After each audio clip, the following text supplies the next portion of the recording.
pleasure to introduce you our team that is the first time that the university from Serbia is competing on the solar decathlon competition.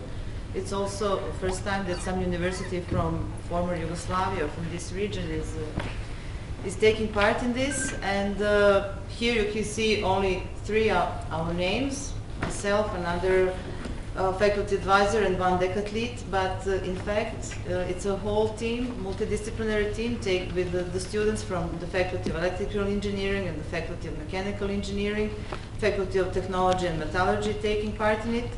And we've been working on this project for a year and a half now. We were fortunate enough to get past the qualification phase, and now we have the opportunity to build our solar house and display it in Dubai during the contest in November next year. So in this session and in next couple of lectures you will see, we will present some of the design features and technical features that are incorporated in our project and that we are trying to achieve towards a more sustainable future and to promote some sustainable models for housing in a very demanding desert climate. About the solar decathlon, it's an international competition. It's been going on for 15 years now. Initially started in the United States of America and then went worldwide with the Solar Decathlon Europe, which took part 2 times, and Solar Decathlon South America, and Solar Decathlon China, and our Solar Decathlon Middle East that we are taking part in, which is dealing perhaps with the most demanding climate conditions of all solar decathlon competitions up to now. Here on the slide you can see some general information and the goals and the aims and the results of the competitions that were achieved so far. Generally, these competitions are held in a very prominent sites. Always one part of the idea is also dissemination, raising awareness. So they always get very good locations. As you can see here, Solar Decathlon Europe was in Versailles, and one of the pictures here from Washington, from Solar Decathlon United States, in China as well. So the idea is to attract a greater public and let them feel and see the houses that the students are proposing for the future. As for the Solar Decathlon Middle East, it was conceived in the collaboration with the local government of the Emirati, and they also are taking part in one part of the contest organization. They have provided, again, a very interesting site, which is actually being developed right now with a brand new research center and research facilities that are to be completed just a couple of months before the competition itself. At our Solar Decathlon Middle East competition, we have 21 teams competing. They come really from all over the world. There are teams from United States, Virginia Tech, from Holland, TU Delft, from Italy. We have 2 teams, and from Romania, and from Malaysia, Australia, and some 6 teams from a region that also applied for the competition and are trying to get their designs ready and completed. Here you can see some numbers about the competition. So it's really vast. It's not only 21 teams, but it's actually much more than this. It's 37 universities and institutions. Many teams are taking part in the competition as a consortium between several academic and non-academic institutions, and taking into consideration the size of the teams and the number of the people that are taking part, and helping each of the teams design and develop their own project, it ends up with almost 1,000 people involved in this, and really international in the best sense of this word. As for now, the competition has been going on for 1 year at the moment. Our team has participated the first workshop that was organized in May. We had a really nice success there. Here are the students that were presenting our project at the first workshop in Dubai in May. Also, our building model was displayed as well as audiovisual material at very well visited and very well organized global events this October in Dubai. One was Dubai Solar Show, and the whole competition had a huge stand, probably with the size of this room, where the models were displayed and audio visuals accompanying our designs. Also, the projects were presented at VETEX and WGS, which also attract companies and entrepreneurs and government representatives from all over the world during these events. The site itself for the competition would be a solar park not far from Dubai.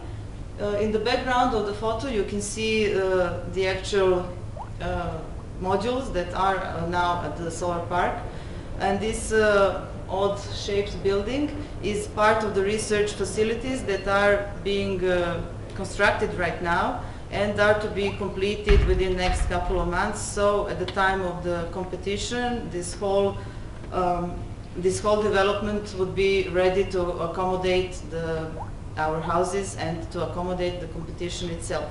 The competition is called Decathlon because, like in sports, there are 10 contests, and each team is evaluated for each of these categories. So, and also like in athletics, for each category they have winners and first and placements, and then in overall placement the points are accumulated, and then we have final results for the teams. To give you the idea how exclusive this competition is, perhaps the fact that the last competition that just ended, maybe some month and a half ago in the United States, the winner was EPFL from Switzerland, although there were also some 15 to 20 universities and one of the best American universities competing there. So the competition itself is really high-end and demanding from all the teams, trying to push them to the limits and trying to make them present really new models and new technologies that are applicable for the sustainable housing that we can expect in the future. As for our team, during the conceptual design phase, we have focused not only on energy efficiency or energy production or solar energy per se. We explored various topics that you see here, like demography and topography and climate and local culture and traditional housing and contemporary architecture that is there. So for a couple of months our students were doing a really good research that was finally incorporated into a unique design output that somehow combined our reaction to everything we learned along the way, and while we were trying to get better idea about the context that we have to face during the competition. So this is from our application phase, the conceptual design that we applied for the competition with, and here you can see that in its form, it to a certain extent resembles the tent or some sort of traditional house. The idea was to combine the old and the new, to learn from tradition, but also to explore the possibilities of all the contemporary achievements. So behind this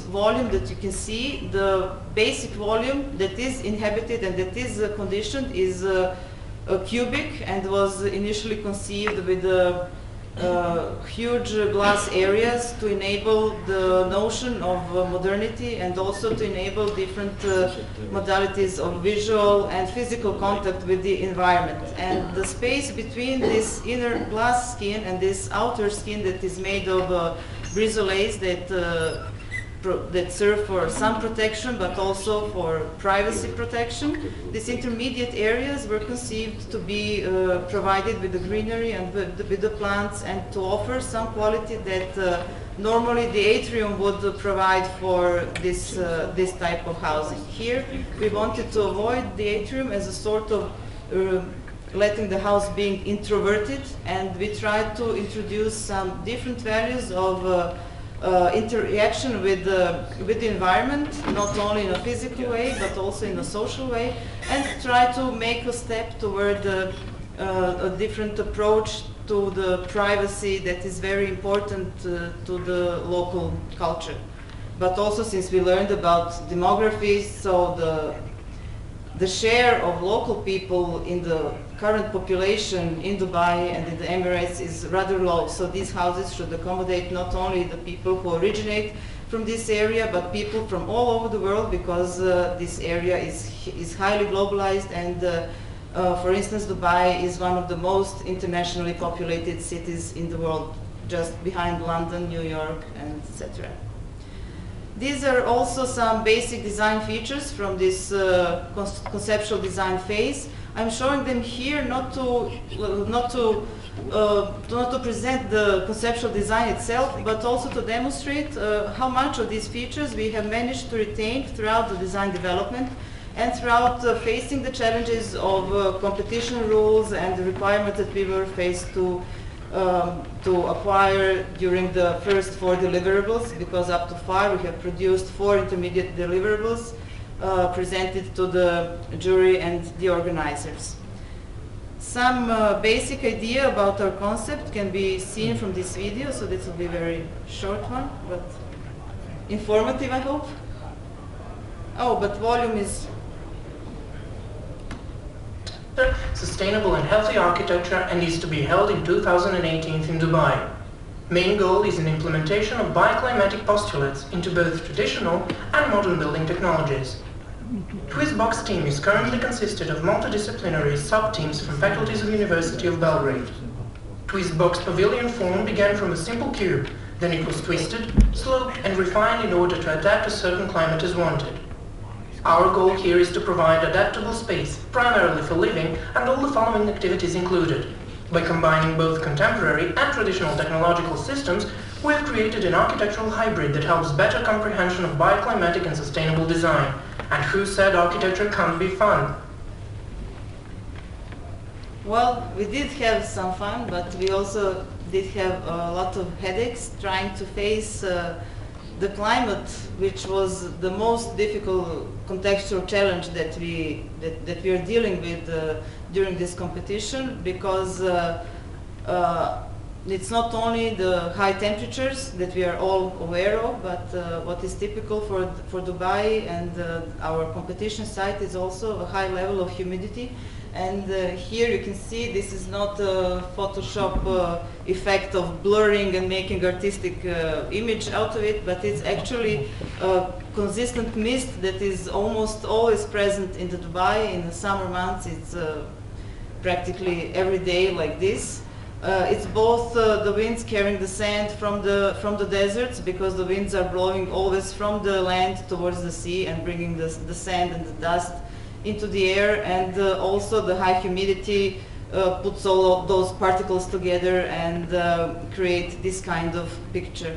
So as for the design features, and here I will speak more about passive design strategies that we have in our design, and then my colleagues will tell you some other technical features of our project.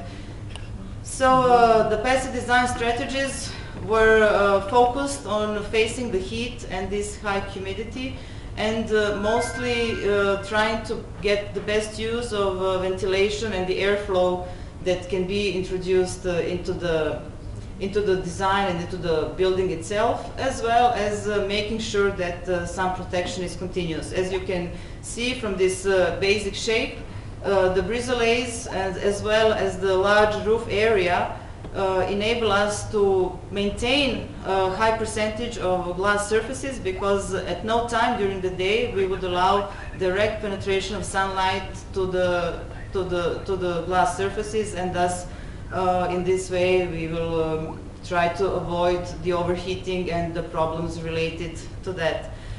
Here you can see some basic design features that we have, and all these on your left are actually referring to the bioclimatic design. So you can see that we thought about shading, we thought about energy conservation, we thought about insulation, we thought about sun protection, we thought about ventilation and ventilated surfaces.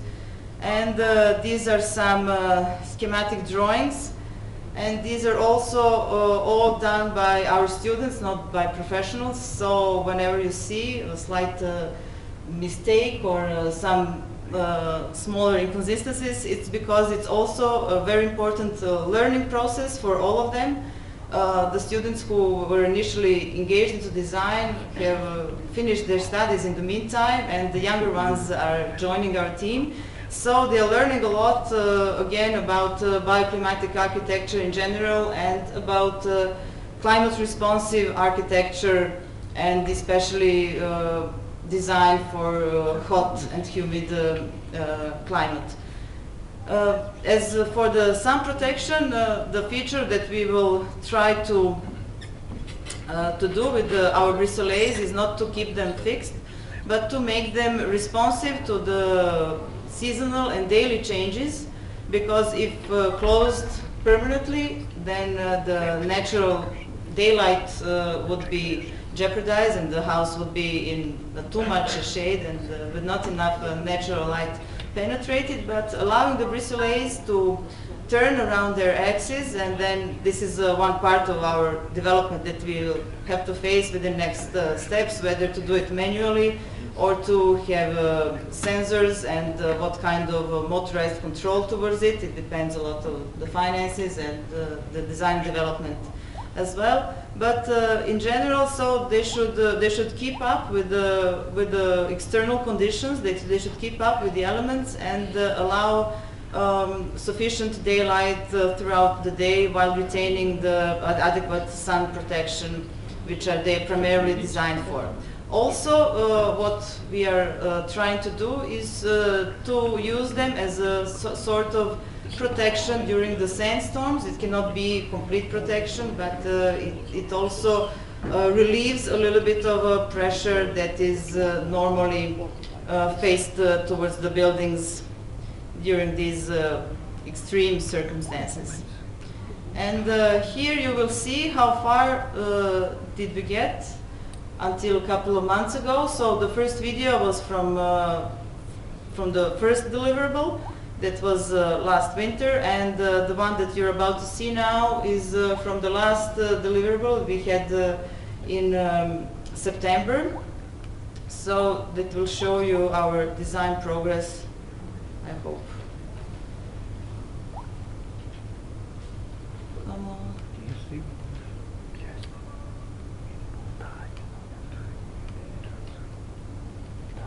Here it is.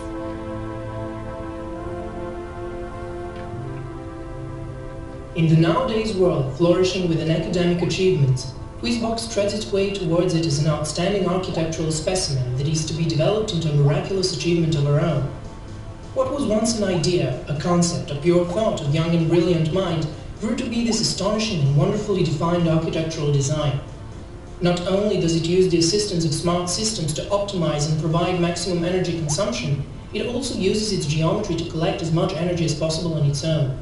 House itself is designed exclusively for the desert region, but the logic of its functioning is adapted not only to those scarce resources, but also to rapid climate change while maintaining the microclimate intact. The resilience is inevitable. Innovative and efficient design of the house relies on several features: bioclimatic design, highly insulated inner shell, innovative sun shading system, PV system, smart house technology, and highly efficient heat pump. In the light of the bioclimatic design, reflective outer skin, low thermal mass of the inner skin, along with an innovative geometry of the house itself, allow our house to breathe easier, consume energy smarter, and operate with the desired functions without any difficulties.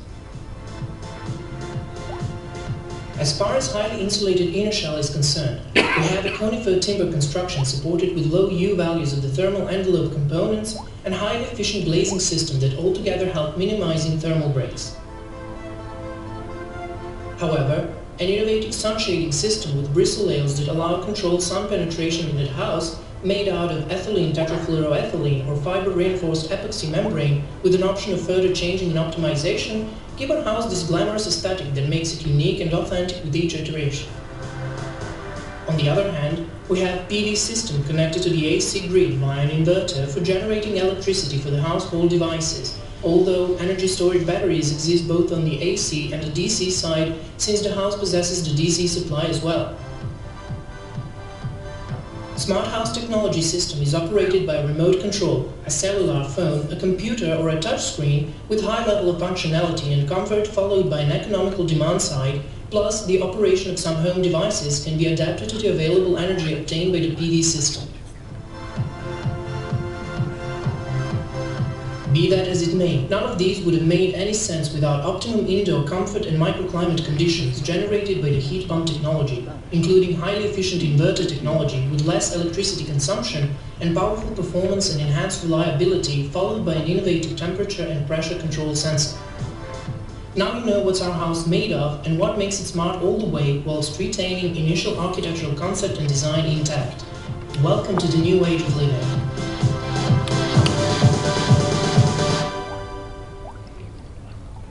Well, so this is the stage that we are right now. So we have managed to keep the features related to the natural ventilation, also to have a fully ventilated roof structure and the floor structure, which is detached from the ground, allowing more airflow and relieve the heat loads furtherly. What will remain uncovered during the competition, but what I hope to will be developed further on during the years of the research of the students already involved in the competition and the ones that are coming, are also additional features and functions of the brisolates that could be also used for electricity generation with the PV integration within the fabric, and also that could be possibly used for humidity control feature and again relieve some of the unwanted loads that we have regarding our house. Since the competition requirements are as such that only commercial or tested systems can be applied, so these are some features for the future that we can expect to be developed in the following years.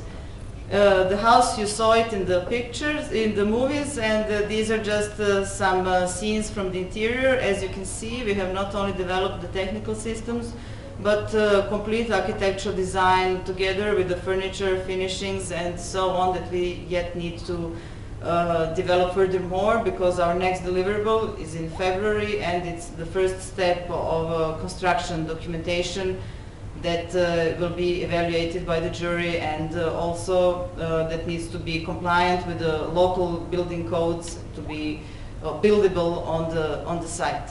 Our team is also paying a great attention towards the dissemination of the results and raising awareness about energy efficiency and sustainable engineering. So we have a web page, and they are also active on social networks, so you can always follow us and join us. Keep with us until the end of the competition, and we are always ready and willing to receive you. We mostly meet at the Faculty of Architecture, which is also again nice building, so even if you want to visit the team and see the progress report, some of the working models, the best model is in Dubai and is being presented on the various events throughout the competition, but we also have a model and plenty of material of our own here in Belgrade, so welcome. Thank you.